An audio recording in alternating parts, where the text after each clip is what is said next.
নমস্কার, welcome to my channel অ্যাস্ট্রোনিশ। আজকে আমরা কথা বলবো মে মাসটা মেষ লগ্নের মানুষজনেদের জন্য কীরকম কাটবে। তাহলে আমরা প্রথমেই জেনে নিই প্ল্যানেটরা কোথায় অবস্থান করছে।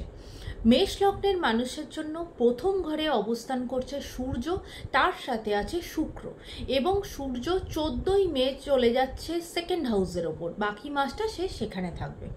শুক্র 19শে মে সে সেকেন্ড ঘরের ওপর চলে যাচ্ছে, বাকি মাসটা সে সেখানে থাকছে। এবার গুরু মানে বৃহস্পতি থাকছে পুরো মাস জুড়ে সেকেন্ড হাউসের ওপর, এবং শনি তার নিজের সাইনে 11 নম্বর ঘরের ওপর পুরো মাস জুড়ে সেখানে অবস্থান করছে। বুধ থাকছে 12 নম্বর ঘরের ওপর, যদিও সে 11ই মে স্থান পরিবর্তন করে ফার্স্ট হাউসের ওপর চলে আসছে। রাহু থাকছে পুরো মাস জুড়েই 12 নম্বর ঘরের ওপর, এবং কেতু থাকছে 6 নম্বর ঘরের ওপর। মেষ লগ্নের জন্য ফার্স্ট হাউসের লর্ড হলো বা লগ্নেশ হচ্ছে মঙ্গল, এবং মঙ্গল থাকছে পুরো মাস জুড়ে 12 নম্বর ঘরের ওপর। তাহলে আমরা প্রথমেই দেখে নিই যে হেলথের জায়গাটা কিরকম থাকবে মেষ লগ্নের মানুষজনদের জন্য। দেখো, আমরা হেলথের জায়গাটা দেখি 6 নম্বর ঘর থেকে, তার সাথে সাথে ফার্স্ট হাউসের লর্ডও ভীষণভাবে ইম্পর্টেন্ট হয় হেলথের জন্য। 6 নম্বর ঘরের ওপর অলরেডি কেতু বসে আছে, এবং তাকে রাহুও দেখছে এবং মঙ্গলও দেখছে। তাহলে 3টে ম্যালেফিক প্ল্যানেটের অ্যাসোসিয়েশন হয়ে যাচ্ছে 6 নম্বর ঘরের ওপর। তাহলে খুব স্বাভাবিক 6 নম্বর ঘরের কন্ডিশনটা খুব একটা ভালো থাকছে না, এবং ফার্স্ট হাউসের লর্ড হয়ে লগ্নপতি নিজে 12 নম্বর ঘরেতে বসে অবস্থান করছে, এবং পুরো মাস জুড়েই সে সেখানে থাকবে। আর 12 নম্বর ঘরটা হচ্ছে আমাদের জন্য লসের ঘর, সেটা যে কোনো লস হতে পারে, এনার্জি লসটাও সেই 12 নম্বর ঘরই। তাহলে খুব স্বাভাবিক পুরো মাস জুড়েই কিন্তু হেলথের জায়গাটা ভালো যাবে না। বিশেষ করে সারা মাস জুড়ে কিন্তু একটা ভীষণ রকম উইকনেস ফিল হবে, এনার্জি লস, একটা সব সময়তে কোনো কিছু কাজ করার জন্য কোনো এনার্জি পাবেন না, সব সময় একটা মারাত্মক রকম উইকনেস কাজ করবে। এবার চলে আসছি এডুকেশনের জায়গাটা। দেখো, এডুকেশনের জায়গাটা আমরা দেখি 5th হাউস থেকে। 5th হাউসের ওপর কোনো রকম কোনো ম্যালেফিক প্ল্যানেটের অ্যাসপেক্ট নেই। তার সাথে সাথে 5 নম্বর ঘরের যে লর্ড, সে সূর্য নিজে এক্সল্টেড অবস্থায়, মানে তার হাইয়েস্ট কন্ডিশনে ফার্স্ট হাউসের ওপর অবস্থান করছে। তার মানে পড়াশোনার জন্য এই মাসটা খুবই ভালো হতে চলেছে। যে সমস্ত মানুষজনেরা বিভিন্ন পরীক্ষার জন্য প্রিপারেশন নিচ্ছ, যারা ইন্টারভিউ দিচ্ছ, তাদের সকলের জন্য এই মাসটা খুব ভালো হতে চলেছে। বিশেষ করে যাদের 14ই মের আগে কোনো রকম কোনো পরীক্ষা থাকবে, ইন্টারভিউ থাকবে, সেটা গভর্নমেন্ট কোনো পরীক্ষা হোক বা কোনো রকম কোনো এরকম কোনো ইন্টারভিউ হোক, সেটা খুবই ভালো হতে চলেছে। মানে পুরো মাস জুড়েই কিন্তু এডুকেশনের জায়গাটা, পড়াশোনার জায়গাটা যে কোনো স্টুডেন্টের জন্য যথেষ্ট ভালো হতে চলেছে।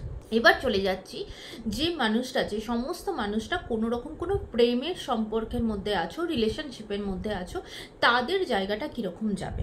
দেখো, আমরা এই 5 নম্বর ঘর থেকেই কিন্তু রিলেশনশিপের জায়গাটা দেখি। আর 5 নম্বর ঘরের ওপর, যেমন আমি আগেই বললাম, কোনো ম্যালেফিক প্ল্যানেটের ট্রানজিট বা তার দৃষ্টি কিছু নেই, কিন্তু এই 5 নম্বরের ঘরের লর্ড সূর্য নিজে তার হাইয়েস্ট কন্ডিশনে আছে, এবং সূর্য কিন্তু খুব একটা হিটেড, তার মধ্যে হিট প্রচণ্ড বেশি, আগুন প্রচণ্ড বেশি। তাই এই বিশেষ করে এই মাসের প্রথম 15 দিন কিন্তু কোথাও না কোথাও গিয়ে তোমাদের সম্পর্কের মধ্যে একটু হলেও ঝগড়াঝাটি, অশান্তিটা থাকবে। আর সেখানে কিন্তু তোমার রাগটা অনেক বেশি হবে, তোমার নিজের রাগটা হট করে নিজে কিন্তু প্রচণ্ড রেগে যাবে। কারণ যখনই সূর্য তার একদম হাইয়েস্ট এনার্জিতে থাকে, যখন সূর্য নিজে এক্সল্টেড অবস্থায় থাকবে, তোমার নিজের মধ্যে এটা ফিল হবে যে আমি যা বলছি সেটাই সে শুনবে। মানে তুমি কিন্তু কোনো সময়, বিশেষ করে প্রথম 15 দিন, তুমি অপোজিটের লোকটার কথাই শুনতে চাইবে না বা তার দিকটা বুঝতেই চাইবে না। এই প্রবলেমটা কিন্তু প্রথম 14-15 দিন পর্যন্ত হবে। তারপরে কিন্তু আবার সিচুয়েশনটা আবার ধীরে ধীরে ঠিক হয়ে যাবে, বা পুরো মাস জুড়ে, তারপরে মাসের এন্ডে গিয়ে দেখবে মিডিলের পর থেকে বাকি সময়টা, বাকি 15 দিন কিন্তু সম্পর্কের জায়গাটা যথেষ্ট ভালো কাটবে। এবার চলে আসি ম্যারিড লাইফের জায়গাটা। দেখো, ম্যারিড লাইফটা আমরা দেখি 7 নম্বর ঘর থেকে, আর 7 নম্বর ঘরের ওপর কোনো রকম কোনো ম্যালেফিক প্ল্যানেটের ট্রানজিট চলছে না। তার সাথে সাথে 7 নম্বর ঘরের যে লর্ড শুক্র নিজে ফার্স্ট হাউসে বসে সে সোজাসুজি তার নিজের ঘরকে, মানে 7 নম্বর ঘরকে দৃষ্টি দিচ্ছে। তার মানে কি, যখন ধরো আমরা নিজেরা নিজেদের ঘরের দিকে তাকিয়ে থাকি, কোথাও না কোথাও সেই ঘরটাকে প্রোটেক্ট করে রাখি, তো ম্যারিড লাইফের জায়গাটা যথেষ্ট ভালো চলবে। এবং শুক্র 19শে মে যখন সে স্থান পরিবর্তন করে সেকেন্ড হাউসেও চলে আসবে, তখন সেটাও সে তার নিজের সাইনের ওপর চলে আসবে। তাই কোনো রকম ম্যারিড লাইফের জায়গায় কোনো রকম কোনো সমস্যা হওয়ার কথা না, পুরো মাস জুড়েই ম্যারিড লাইফের জায়গাটা ভালো চলবে। এবার আসি প্রফেশনের জায়গাটা। দেখো, প্রফেশনের জায়গাটা আমরা সবসময় 10 নম্বর ঘর থেকে দেখি, আর এই 10 নম্বর ঘরের ওপর কোনো রকম কোনো ম্যালেফিক প্ল্যানেটের ট্রানজিট চলছে না, এবং 10 নম্বর ঘরের যে লর্ড শনি নিজে তার নিজের সাইনের ওপর 11 নম্বর ঘরে অবস্থান করছে। তাহলে প্রফেশনের জায়গাটা পুরো মাস জুড়েই ভালো চলবে, সেখানে কোনো রকম কোনো অসুবিধার জায়গা নেই, কোনো অসুবিধার হওয়ার কথা না। কিন্তু যেহেতু 12 নম্বর ঘরটা অ্যাফ্লিক্টেড হয়ে বসে আছে, সেখানে রাহু আছে, সেখানে ফার্স্ট হাউসের লর্ড হয়ে থাকবে, তাই টাকা পয়সার লস বা টাকা পয়সার অতিরিক্ত খরচা এই জায়গাটা কিন্তু পুরো মাস জুড়ে চলবে। তাই নিজেদের কোথাও না কোথাও টাকা পয়সার জায়গাটা একটু সাবধানে খরচা করা, এই জায়গাটা একটু সতর্ক হয়ে খরচা করবেন, কারণ অতিরিক্ত খরচাটা কিন্তু পুরো মাস জুড়ে কিন্তু থাকবে। এবার আসি বিজনেসের জায়গাটা।